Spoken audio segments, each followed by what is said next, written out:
You become dependent on the mic. I'm sure you can hear me. Just think you can't.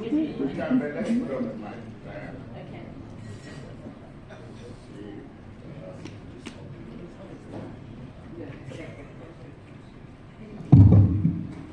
All right. Okay, it's quite a lot louder. All right, so we're starting the next session of the morning, and this is the plenary session 1. Okay. See, this is what happens when you become dependent on the mic. You spend a lot of time fiddling with it. I'm just going to carry on. Okay, I think it's all right. Plenary session 1, harnessing the solid mineral sector for growth. And what we have is a Nigerian perspective and a South African perspective, which I think is quite a nice balance. So we're going to start the session with the Mr. Ibrahim Atta, the CEO of IAC Global Nigeria. Is he here?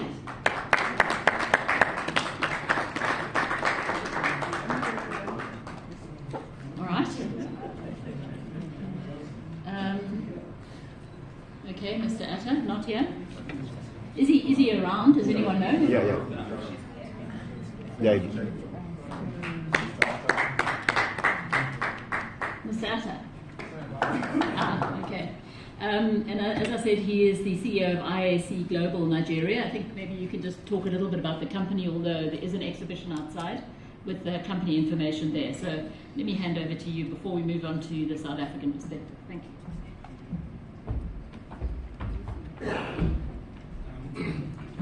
Good morning, everybody.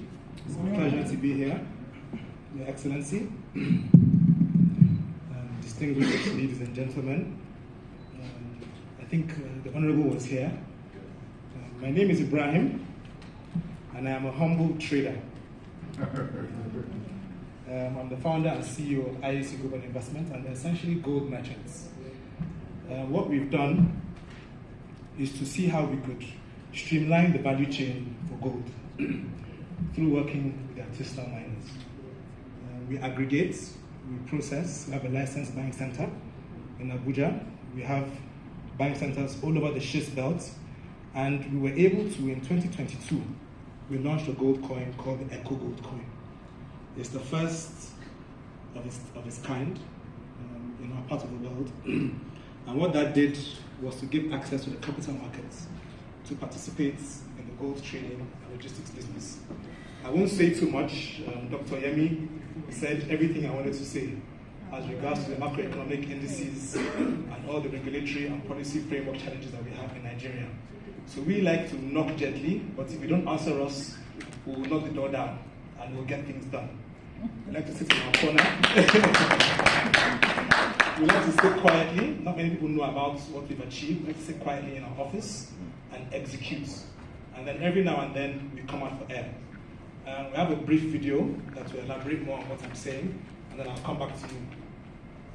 Welcome to IAC Gold, your trusted partner in precious metals and gold logistics. We specialize in sourcing, buying, selling, and investing gold for our clients, ensuring the highest standards of quality and integrity at every step. From assaying and smelting to refining, exporting and importing, and minting, our comprehensive services cater to all your gold needs. Fully registered with the Corporate Affairs Commission, Ministry of Mines and Steel Development, and the Nigerian Export Promotion Council, we are committed to transparency and regulatory compliance. Discover our premium gold coin product, the Echo Gold Coin, a testament to our craftsmanship and dedication to excellence. Proudly, IAC Gold is the first gold company in Nigeria listed on the Lagos Commodities and Futures Exchange, solidifying our position as an industry leader. Our future is bright with expansion plans into the mining sector backed by newly acquired mining leases, enhancing our capacity and opening new avenues for growth. Experience the gold standard. Join IAC Gold today and secure your future with gold. So that's it. My topic today is harnessing and exploring the investment opportunities in the Nigerian solid mineral sector. And I think the best way to go about it is to showcase what we've done as a company through our trading, and now we're looking to see how we could expand into the mining sector, because through the coin, what happened was all the banks and the government started to key into gold as an asset class, and that has created a monster. Consider the insurance funds, the pension funds, in a world where a shift is happening, a paradigm shift is happening. The gold standard is coming back, currencies are beginning to fail us, they are volatile, and gold has been bullish over the past couple of years. We've had no choice. I've stayed away from mining for a long time. We've had no choice but to backward integrate into mining. And to this end, we have acquired a few beautiful leases, and that's the reason why we're here, so that with your support in South Africa, as a leading mining country, we could find the right partner with this alignment to assist us in exploring and extracting. I have to also give credit to Neri, to Kian Smith, because right now we export our Dory bars, we have to have them refined in Dubai, and then we bring back our coin. So Neri, please finish your refinery quickly so that we can start refining through you, and then we'll join you as well in due course. The opportunities are endless. I don't need to speak too much about all the resources that we have in the country. There's a lot of deposits, there's everything in Nigeria. What we've been able to do is key into the artisanal miners. Where they are informal, we formalize them. Their potential is huge. And I must also give credit to the government, the last administration and the current one. There's been quantum leaps in the agribusiness and solid mineral sector. All the non-oil sector industries have been streamlined to an extent, and Professor Alake has taken the torch, and he's moving at a rapid speed. And that is the reason why we are here. If not for those reforms, they're not perfect. You know, before I criticize constructively, let me also give credit to the work that they have done, because if they hadn't done that, people like us who have a buying center, who could list a coin, could be standing in front of you beautiful people, we would not be here. So I'd like to give kudos to them, and we now need the support of technical partners, of people who have done it before, to take us to the next level. And essentially, that's why we're here. So it's, for me, it's a compliance issue. It's a formalizing issue. The banks are ready, the government is ready, and we have a vision for industrializing the sector through sustainable practices and ensuring that we reduce our reliance on oil to help uplift the local communities. We need to ensure that there is security, but for me the lack of security is a byproduct of many things. It's a byproduct of a lack of infrastructure, it's a byproduct of a lack of power, and when a country is in a vicious cycle of poverty, people get desperate and they will do whatever it is they have to do to ensure that they eat. So if you can solve those macroeconomic issues, I believe security will no longer be a problem. But the security challenges that we have in Nigeria are not all over the place. It's in secluded areas, and I assure you that Nigeria is open for business.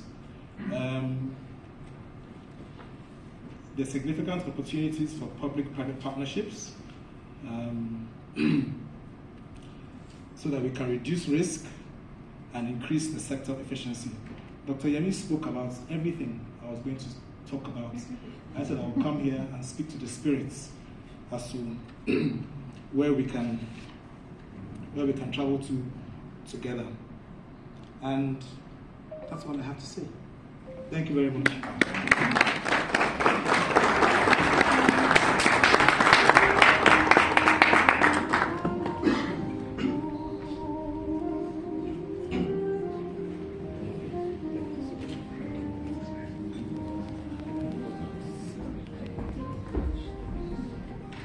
Thank you very much for that short but informative presentation.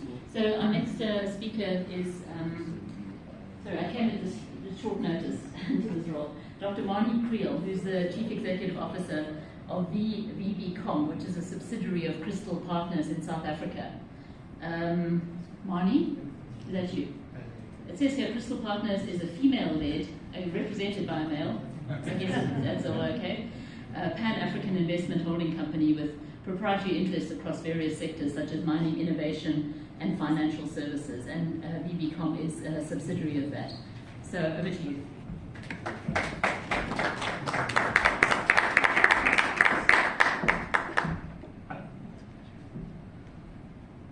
Good morning. Another wonderful day in Africa. I'm really grateful that I'm not in the Ukraine or in Israel, in that part of the world, and we're really blessed to be here as brothers and sisters. So I want to start off by saying good morning, the honourable guests, Your Excellency. It's a privilege and an honour to share some of my thoughts with you today. Zanele so aptly started the morning mentioning that purpose is what drives us, and I'm one of those fortunate individuals that has never worked a day in my life. I've always been passionate about what I'm doing. I'm a miner, so there's a trader amongst us just before me, but I'm a miner, mining engineer by training. 35 years of experience in South Africa in the mining industry. Have managed significant big operations operationally, and about 18 years ago I started a company called VBCom, which is a consulting firm based in South Africa, but we have covered the African continent, and we always go with the catchphrase, consultants from Africa for Africa. So that's a bit of an intro. So what I want to share with you today is part of my passion. And a couple of years ago, I decided that in the South African space, the mining industry has come to a treading water situation. We're not moving forward, and to some extent we have shed a number of jobs in the industry. And because I don't like functioning from a basis of shooting from the hip, I decided to do the research in terms of how do we turn this around for the country. What is required to reinvigorate the South African mining industry, and an industry that spans 150 years. I don't think we would have sat in this lovely venue in this part of Johannesburg had it not been for the discovery of gold. So minerals and solid minerals, the solid mineral sector of mining has actually built these wonderful cities in South Africa and developed a country on the backbone of these minerals that at some point was the greatest and the largest economy in Africa. So there's a bit of a contest, it keeps on changing these days. Nigeria, Egypt, who's leading? But South Africa certainly didn't have the benefits of oil. But the largest economy in Africa was built on solid minerals. So I think I'm very envious of our colleagues in Nigeria that had oil, built a wonderful country on the back of oil, and now has the prospects of solid minerals that are at the very early stages of development. I think there's a treasure trove to be unlocked. But let me not speak about Nigeria, I'm not the expert. Let me share with you some of the things that I've uncovered in my 6-year journey in research. It was a thorough study, and I had the privilege of engaging with hundreds of junior mining companies, executives and captains of industry to get to the point where I can, from a basis of research, share with you what I have to share today. So why is mining critical in 2024? Look at that. The United Nations predict a population growth of another 3 billion in the next 75 to 80 years. More people equals higher demand for minerals, metals and fuel and energy. It's as simple as that. And the slide that I always like sharing in these conversations, being as passionate about mining in the industry as I am, is this one. Every person, this is an American slide, apologies for that, but it's so apt because every person in their lifetime will need a huge amount of minerals and the things that we have to mine. What is the difference between mining and other resources? What cannot be grown must be mined, and in terms of having these nice technologies, televisions, cell phones and the likes. So I think it remains a very important part of our day-to-day functioning. And with a growing international population, the need for these minerals will not become less. So what are the key benefits of a strong mining industry? So I think first and foremost, and some of the speakers have touched on it, there's a big drive around ESG, environmental, social and governance. But I always like to say in Africa, and my experience in mining in Africa is the E and the G stands slightly smaller compared to the S, the social responsibility, communities. It's about people creating jobs. So in South Africa, this is a critical consideration. How do we create jobs? And mining can provide that. So in South Africa, unemployment stands, it differs depending on what stats you're looking at 35%. So 1 in 3 people in this country doesn't have a job. Mining must serve communities. That is very prevalent. If you don't understand that, and I think our organization, having developed with African mining communities and projects, understand that. So we often differentiate ourselves with an understanding of what is important on the African continent. So communities are really important. And these days you don't build a mine anywhere on this continent if you do not include the communities. So that's to a large extent non-negotiable. In 1980, mining contributed 21% of the South African GDP. That has, in the past 15 years, shrunk to below 8%. And that's where my point comes from. Why did it stagnate to the effect that it did? Why did we shed around 300,000 jobs, permanent jobs in mines in South Africa in the last, call it 20 years? So what we're saying is mining can be a great contributor to the fiscus through taxes. And greater tax revenues, it's very simple, contributes to the government being capable of investing and maintaining strategic infrastructure. We've touched on it and we've heard some really good insights already. Mining is hampered on the continent because of the lack of infrastructure, roads, rail, ports, and electricity grids. Some of the results, and in my interviews with these, call it individuals in the know, mining experts, mining companies, CEOs of mining companies, the one thing that they highlighted in all my surveys are that 68% of these junior mining companies, these startups, the entrepreneurs of mining, the guys and the ladies that has the risk appetite to actually venture into this capital-intensive environment, 68% of them said in South Africa the regulatory environment is hampering them. There's just too much red tape. And I think some of the earlier speakers also hinted towards that. Another 23% of these mine developers, exploration companies, indicated that a lack of funding was their biggest imperative of developing their projects significant or successfully. So I think the point being those two are also an interplay, the regulatory environment, a conducive environment to actually invest. That are some of the things that in South Africa has counted against us. And in the early 2000s, South Africa attracted about 8% of the global